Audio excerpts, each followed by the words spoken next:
नमस्कार श्रोते हो. दीपक रेगे कथाकथन चॅनलवर तुम्ही ऐकताय गुरुनाथ नाईक लिखित काळ रात्र ही दीर्घ कथा आणि आज या दीर्घ कथेचा भाग 3. मेजर अविनाश भोसले आता पेटला होता. शेठ गोकुळदासांच्या बंगल्यावर हा सरळ सरळ दरोडा पडतोय याची खात्री त्याला झाली आणि म्हणूनच त्या बंगल्यात शिरण्याचा ठाम निश्चय त्यांनी केला होता. आणि मागच्या बाजूनं बंगल्याच्या आवारात प्रवेश करताच पाठीवर लोंबकाळणारी हॅट डोक्यावर आली होती आणि तशीच ती तोंडावर अर्धी उतरली होती. मेजर भोसले केवळ नव्हता तो, आता त्याचं गरुडात रूपांतर झालं होतं. मनाने सुद्धा एकच व्यक्ती कशी बदलू शकते त्याचं हे जिवंत उदाहरण होतं. त्यांनी आत शिरण्याच्या मार्गाचा शोध चालू केला तशी त्याची तयारी जय्यत होती. कुठल्याही प्रसंगाला तो तोंड देऊ शकत होता. या प्रकरणात भाग घेताना आपण पावलोपावली सावध राहिलं पाहिजे असा सल्ला त्याला त्याच्या मनाने दिला होता. खिडकीच्या ग्रिलमधनं आत शिरणं अशक्य होतं आणि झडपेतून आत शिरणं आणखीनच अवघड वाटत होतं. कारण आत शिरता शिरता आपण त्यात अडकलो तर. त्यांनी सावकाश तोंडावर आलेली हॅट वर ढकलली आणि ती झडपेसारखी सरकवून हॅटमध्ये चोचीसकट शिरली, तशीच काढली आणि ती त्याने हातात धरून ठेवली. आधी डोकं आत शिरतंय का हे बघण्याचा त्याचा उद्देश होता. तो सफल झाला. छाती ही आत शिरली म्हणजे प्रयत्न केला तर आपण सहज आत जाऊ याची खात्री त्याला झाली. आणि तसाच पुढे सरकून त्यांनी हॅट त्याही परिस्थितीत डोक्यावर बसवली. दोन्ही हातांनी आतनं शिल्प पकडलं आणि सावकाश डोक्यानं खाली सरकत सरकत त्यांनी शरीर आत घुसवायला सुरुवात केली. तो खुश झाला. सहजासहजी जमणार नाही असं वाटत होतं ते जमलं होतं. अगदी सहजरित्या तो आत शिरला होता, कुठलाही त्रास न होता. आपण समजतोय तितकं आपलं शरीर अवाढव्य नाही याची खात्री त्याला पटली होती. आत शिरताना कोणीतरी अचानक समोर येईल अशी जरी भीती त्याला वाटत होती, पण तसं काही घडलं नाही. फक्त कोणाचे तरी कठोरपणे बोलण्याचे हुकमी आवाज येत होते तेवढेच. खोलीचं दार सताड उघडं होतं, पण बाहेरच्या बाजूला मुळीच उजेड येत नव्हता. कदाचित बंगल्यातले सगळे दिवे मालवले असावेत असा तर्क त्यांनी केला. ती परिस्थिती गरुडाच्या फायद्याची होती. उजेड असता तर त्याच्या हालचालींना मर्यादा आल्या असत्या. अंधारात त्याला दिसत चांगलं होतं आणि हेच तर गरुडाचं खास वैशिष्ट्य. सावकाश तो खोलीतनं बाहेर आला आणि आवाजाच्या रोखाने त्यांनी पुढे सरकायला सुरुवात केली. त्याचा उजवा हात खिशातल्या रिव्हॉल्वर होता. कुठल्याही क्षणी गोळी झाडायची त्यांनी तयारी ठेवलेली होती. आता अस्पष्टशा उजेडात तो आला, पण पुढे जायचा धोका त्यांनी पत्करला नाही. तिजोरीसारखी अभेद्य अशी एक खोली गोकुळदासांच्या बंगल्यात आहे ही माहिती त्यांनी काढली होती आणि त्याच खोलीच्या अगदी समोर असलेल्या खोलीत आपण पोचलोय याची कल्पना त्याला आली. त्या खास खोलीचं दार सताड उघडं होतं. गोकुळदासला त्याची बायको आणि 3 मुलींसह बळी द्यायला एका रांगेत उभं केलंय हे त्यांनी पाहिलं होतं. तो दयेची याचना करतोय हे सुद्धा त्यांनी ऐकलं होतं. 2 रायफलधारी आतल्या बाजूला रायफली रोखून उभे होते. त्यांना सरळ सरळ उडवावं असा एक विचार त्याच्या मनात चमकला, पण महत्प्रयासाने गरुडाने स्वतःच्या मनावर ताबा मिळवला. कारण प्रमुख व्यक्ती यायला अद्याप वेळ आहे हे त्या आलेल्या बदमाशांच्या बोलण्यातनं त्याने ऐकलं होतं. 1:30 ऐवजी 1 वाजता अचानक त्या लोकांची धावपळ सुरू झाली ते बघून गरुड सावध झाला. आता त्यांनी खिशातलं रिव्हॉल्वर हातात काढून घेतलं. अचानक एक तरुण काहीतरी शोधण्यासाठी त्याच खोलीत शिरला. त्या तरुणाच्या हातात स्टेनगन आहे हे त्यांनी दारातून बाहेर येणाऱ्या उजेडात पाहिलेलं होतं. आणि ती स्टेनगन जर आपल्या हातात आली तर काय मजा येईल हा विचार तो करत असताना नेमका त्याच्या दिशेनं तो तरुण आत शिरला. एक गोळी चाकाकली. ती गोळी त्याच्या कपाळात शिरली हे गरुडाला खात्रीपूर्वक समजलं, कारण स्वतःच्या नेमबाजीवर त्याचा पूर्ण विश्वास होता. अंधारातही त्यांनी ती अनलोड स्टेनगन खेचली. उजवा हात त्याच्या तोंडावर दाबला. पडता पडता तो बदमाश मागे डाव्या बाजूला धडपडला. दाराजवळ भिंतीला टेकला आणि तसाच त्याला दाबून एका हाताने गरुडाने खाली सोडून दिला. आवाज होऊ नये हाच एकमेव उद्देश. आता जे हवंय ते त्याला मिळालं होतं. आणि अचानक एक व्यक्ती त्या खोलीत शिरली. दार उघडं होतं आणि त्या व्यक्तीची पाठ दाराजवळ होती. तिचा चेहरा दिसणं शक्य नव्हतं. ती व्यक्ती एक स्त्री होती. गरुड खुश झाला. मुकाट्यानं तो त्यांचं बोलणं ऐकत होता. दाराबाहेर आणखीन एक जण उभा होता. जोपर्यंत तो जागेवरनं हटत नाही तोपर्यंत गरुड पुढे जाऊ शकत नव्हता आणि त्याला ठार करणं अशक्य कोटीतलं होतं. कारण तसं केलं असतं तर गरुडाचं अस्तित्व लगेच त्या बदमाशांच्या लक्षात आलं असतं. आपलं दैव जोरावर आहे याची खात्री त्याला लगेच झाली. त्याने आत वाकून बघितलं. हातातली छोटी अशी ती रायफल कोटाच्या काखेत सारली आणि घाईघाईत तो पुढे निघाला. जाताना त्यांनी दार फट राहील असं बंद करून घेतलं. आता तो बंगल्याच्या पुढच्या भागात शिरला होता. लगेच तो आत शिरला. सगळेजण भेदरून त्याच्याकडे बघायला लागले. हातात स्वयंचलित रायफली घेतलेल्यांचा धीर संपला होता, कारण त्याला अटकाव करायचं सामर्थ्य त्यांच्यात नव्हतं. सावकाश तो तस हजारा बाजूला सरकला. उघड्या दारातून कोणी पुढे जायला लागला तर दिसावा अशी त्याची अपेक्षा होती. जेव्हा आपल्याला प्रलोभन दाखवून विकत घ्यायचा ती स्त्री प्रयत्न करतीये हे त्याच्या लक्षात आलं तेव्हा तो मनातल्या मनात चिडला. तिला गुंडाळण्याचा विचार मनात करत असताना ते सगळं घडलं. धूर आणि गोळीबार त्याच्या हालचालींना बांध घालून गेलं. गोकुळदासाची सगळी फॅमिली आत असल्यामुळे तो गोळीबार करू शकत नव्हता. दार बंद झालं याची खात्री त्याला झाली आणि त्याचं शरीर शहारलं. त्या स्त्रीने जाताना बाहेरनं दार बंद केलं तर मालकालाच काय, ब्रह्मदेवालाही आतल्या बाजूने ते उघडता येणार नाही याची खात्री त्याला होती.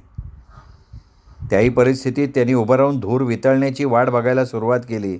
तो सावकाश गोकुळदासांना हाका मारत होता पण उत्तर मिळत नव्हतं. अनामिक भीतीने त्याचं शरीर शहारलं आणि 5च मिनिटात सगळ्यांनाच गोळ्या घातल्या आहेत हे त्याच्या लक्षात आलं. त्या स्त्रीचाही एक रायफलधारी सहकारी गोळ्यांनी छिन्नविच्छिन्न होऊन पडला होता. अचानक कणण्याचा आवाज त्याच्या कानात शिरला. ते गोकुळदास होते ना, ते कणत होते. त्यांच्या शरीरात 4 गोळ्या शिरल्या होत्या. ते जिवंत होते पण जगण्याची अजिबात आशा नव्हती. गोळ्या फार खोलवर रुतल्या नसत्या आणि वेळेवर उपचार मिळाले असते तर जगण्याची थोडीफार आशा निर्माण झाली असती. आता त्यांना बाहेर कसं काढायचं हा त्याच्यापुढे प्रश्न होता, कारण दाराला कुलूप बसलं असण्याची शक्यता होती. दार बंद झाल्यापासून अर्धा तास निघून गेला. गरुडनी गोकुळदासांना सावध करण्याचा मध्यंतरी बराच प्रयत्न केला होता. निदान ते बोलण्यापुरतं तरी सावध व्हायला हवे होते, कारण ते बाहेर जायचा काहीतरी मार्ग सांगू शकले असते. निदान स्वतःला जगवण्यासाठी तरी ते तसं करू शकले असते. 2:50 झाली आणि अचानक दार उघडलं जात असावं असं त्याला वाटलं. गरुड सावध झाला. त्याचं डोकं आता चांगल्या पद्धतीनं काम करायला लागलं होतं, कारण पोलीससुद्धा आत्ता यायची शक्यता त्याला वाटत होती. कारण चंदन मर्चंटवर पडलेला दरोडा गरुडाला स्पष्टपणे आठवत होता. या अशा संकटांचं त्याला फारसं भय वाटत नव्हतं, कारण अशा वेळी तो जास्त कार्यक्षम बनत असे. त्यांनी झटक्यात दिवा बंद करून टाकला आणि दाराच्या आडोशाला जाऊन उभा राहिला. बॅटरीचा झगझगीत उजेड आत शिरला. बॅटरीच्या उजेडात दारातला अधिकारी वळवळणाऱ्या गोकुळदासांकडे बघत असताना गरुडानं हालचाल केली. डाव्या पायाच्या लाथेनं त्याने बॅटरी उडवली आणि धक्का देऊन तो दारातनं बाहेर झपाटला. त्याच घाईगर्दीत कोणीतरी बॅटरीचा झोत त्याच्या रोखानं सोडला. थांब असं कोणीतरी ओरडलं. आवाज ओळखीचा होता. सुपरिटेंडंट देसाई त्या ठिकाणी पोचलेत हे त्यांनी ओळखलं. त्याच तिरीमिरीत धावताना आपला पाठलाग होतोय हे बघून तो भडकला. त्याला हातातल्या स्टेनगनचं भान आलं. पिसाळल्याप्रमाणे त्यांनी छताकडे नळी करून स्टेनगन झाडली आणि स्टेनगन झाडत झाडत तो मागच्या दाराच्या जवळ आला. मरणाच्या भीतीनं कोणीही पुढे येणार नाही याची त्याला खात्री होती.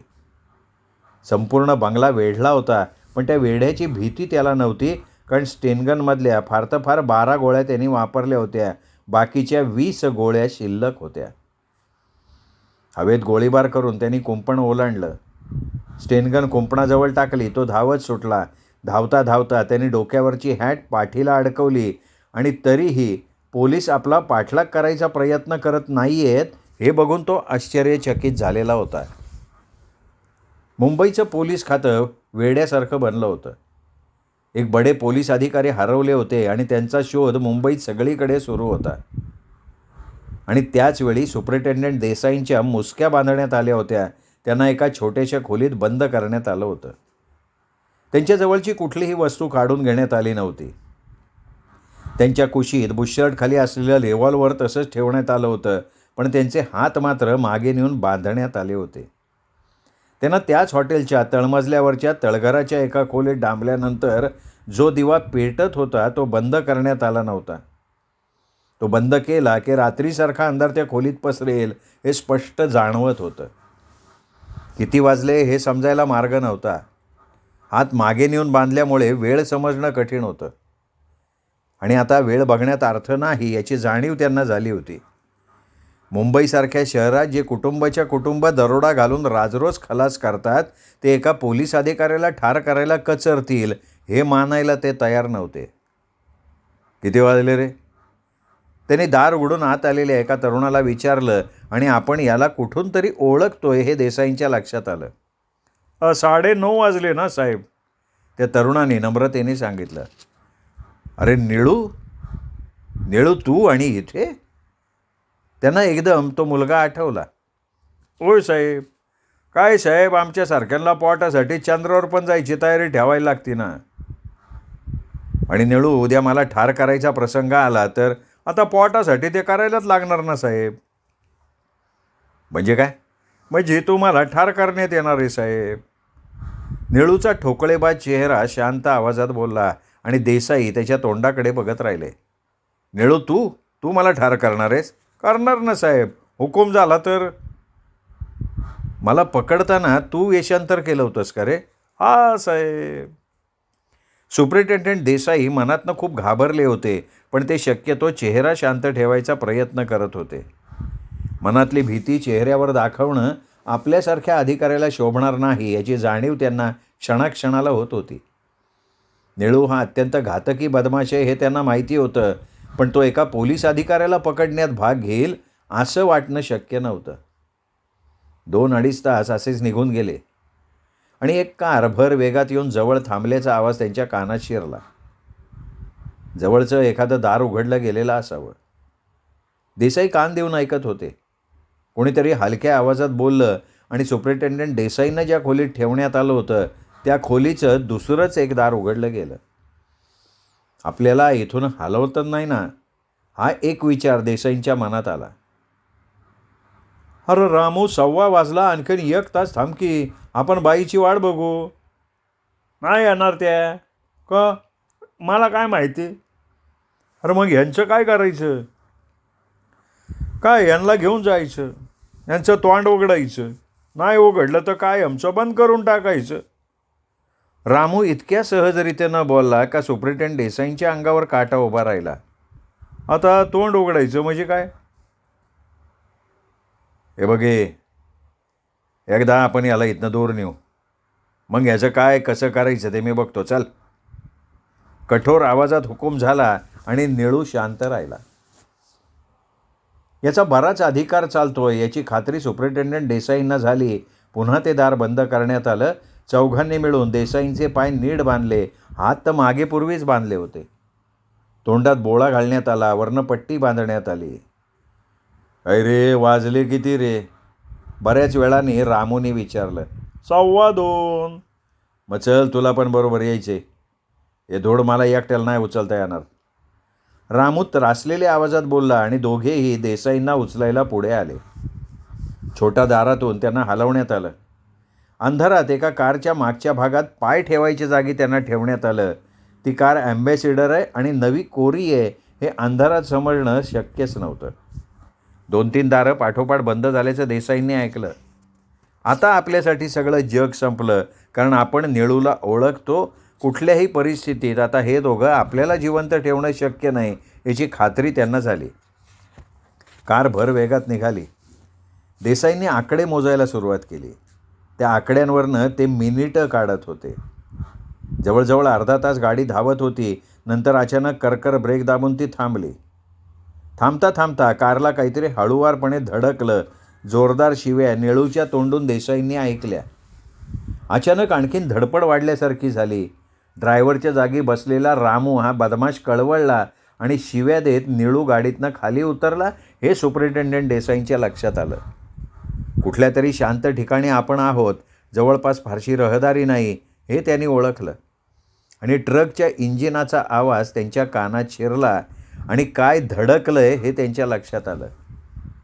पडल्या जागेवरून उठण्याचा आणि तोंडावर बांधलेली पट्टी सरकवण्याचा त्यांनी प्रयत्न केला. या अशा परिस्थितीत ते यापूर्वी कधीच सापडले नव्हते. बदमाशांनी कधीही यापूर्वी त्यांना दूरवर नेऊन ठार करण्याचा प्रयत्न केला नव्हता.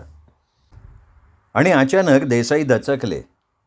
उजव्या बाजूला ड्रायव्हरच्या जागेचं उघडलेलं दार धाडकन बंद झाल्याचा आवाज विरतो न विरतो तोच गोळीबाराच्या 4 फैरी झाडल्या आणि पाठोपाठ भयानक किंकाळी वातावरण चिरत गेली. रामूचा आवाज देसाईंनी ओळखला आणि पाठोपाठ निळूचा आवाज देसाईंच्या कानात शिरला. काहीतरी घडतंय. काय घडतंय हे समजून घ्यायचा सुपरिटेंडंट देसाई पडल्या पडल्या विचार करत असताना पुन्हा 2 गोळ्या लागोपाठ झाडल्या गेल्याचा आवाज झाला. तिसऱ्या आवाजावरनं त्या 2 गोळ्यांना कोणीतरी उत्तर दिलं हे देसाईंनी ओळखलं, पण त्या गोळी पाठोपाठ घुसमटणारी किंकाळी त्यांना ऐकू आली. अस्पष्टसा धक्का त्यांना बसला. गाडी चढावावर आहे आणि आता मागे मागे जातीये हे त्यांनी ओळखलं. कारचं इंजिन सुरू झालं आणि अगदी जवळचं वळण घेऊन कार काटकोनात वळली ही त्यांना जाणीव झाली. पुन्हा ती कार भरवेगात धावायला लागली होती. फार फार तर 1 मैलभर कार गेली असेल नसेल तेवढ्यात ती थांबवण्यात आली. आपल्या डोक्याजवळचं दार कोणीतरी उघडतंय हे त्यांनी तिरक्या डोळ्यांनी बघितलं. देसाई, माणसाचा कधी कधी असा पराभव होतो बरं का. एक जाडा आणि कठोर आवाज त्यांच्या कानात शिरला. त्या आवाजातला गरुडाचा भेदकपणा लपत नव्हता. तो गरुड आहे हे देसाईंनी ओळखलं. पुढचं सगळं त्यांच्या अपेक्षेप्रमाणे घडलं. सावकाश कोणीतरी त्यांना उठवलं, सीटवर बसवलं. रस्ता असला तरी त्या ठिकाणी गडद अंधार होता. इतक्या जवळ आत वाकून गरुड हातापायाच्या दोऱ्या कापत असताना सुद्धा त्यांना दिसत नव्हता. चला आता बाहेर या, चला. गरुडाच्या आवाजात हुकूम होता. डाव्या हातानं तोंडावरची पट्टी काढत ते मुकाट्यानं बाहेर आले. आता काय? इथेच उभा राहू?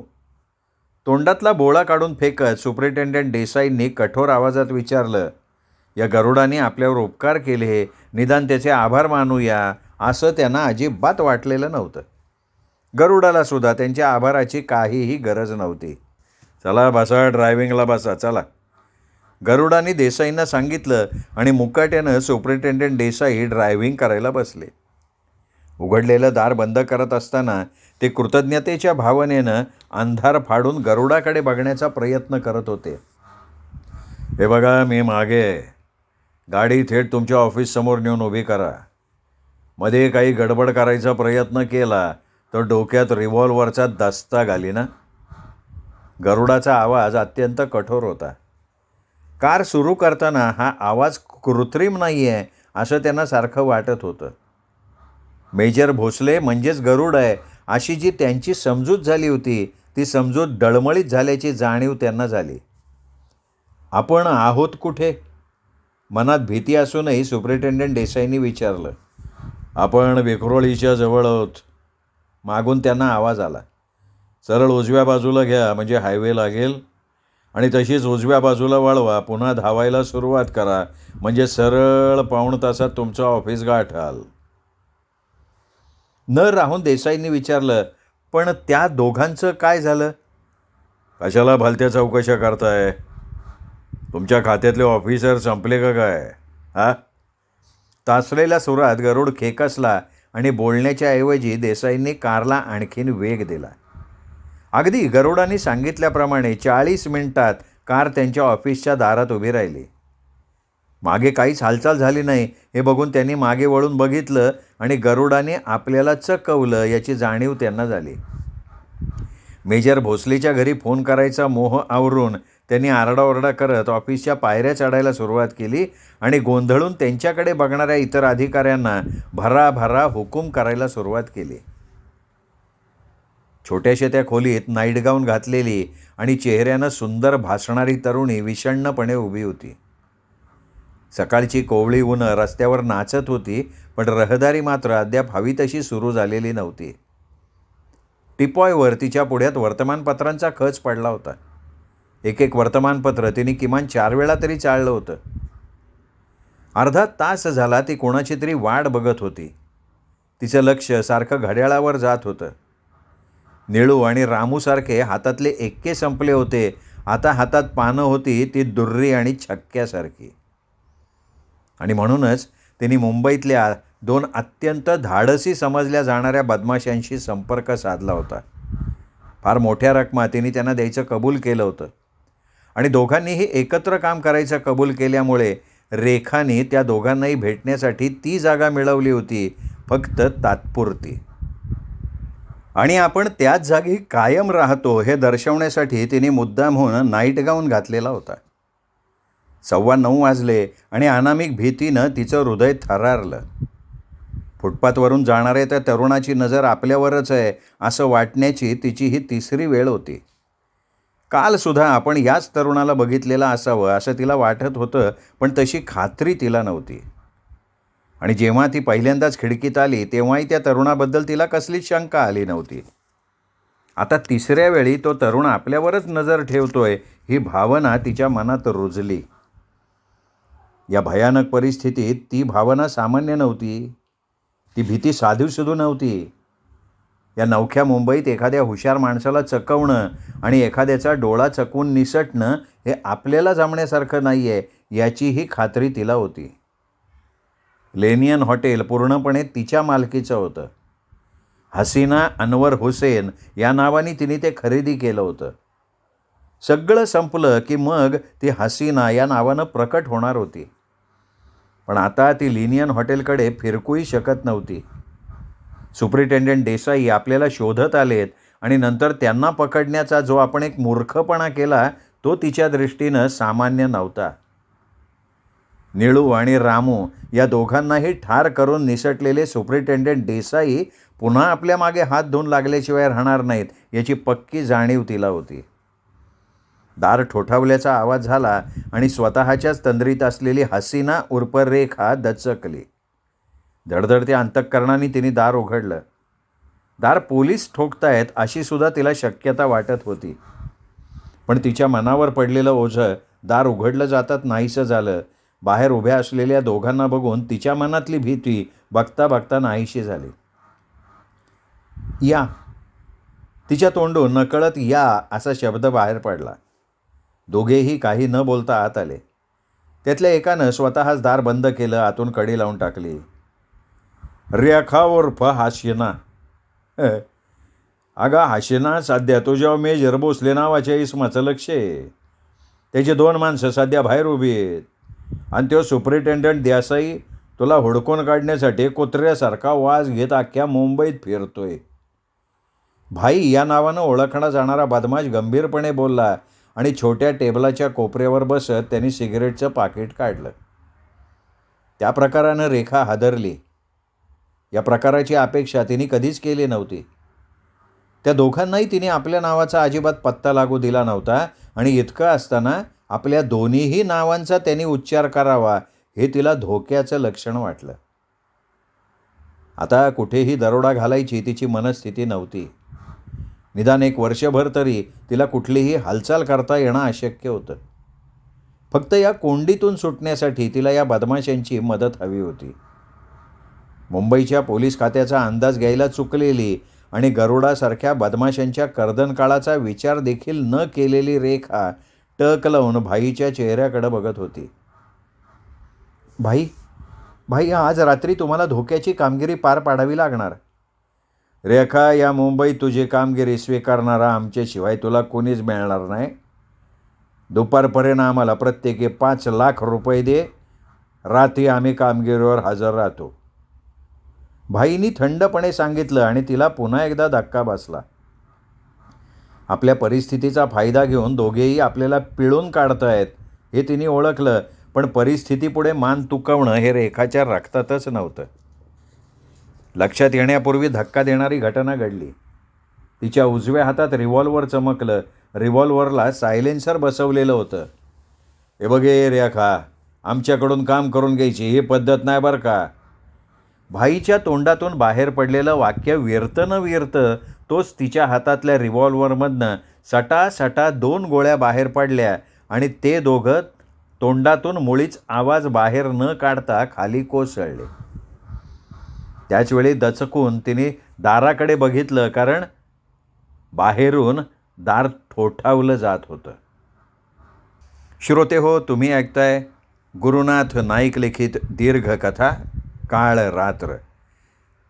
ही दीर्घ कथा तुम्हाला आवडती आहे याची मला खात्री आहे. त्यामुळे प्रत्येक भाग लाईक करा, प्रत्येक भागावर कमेंट करा, प्रत्येक भाग आपल्या कथाप्रेमी मित्रपरिवारात शेअर करा आणि त्या सर्वांना दीपक रेगे कथाकथन चॅनल सबस्क्राईब करायची माझ्या वतीनं विनंती करा.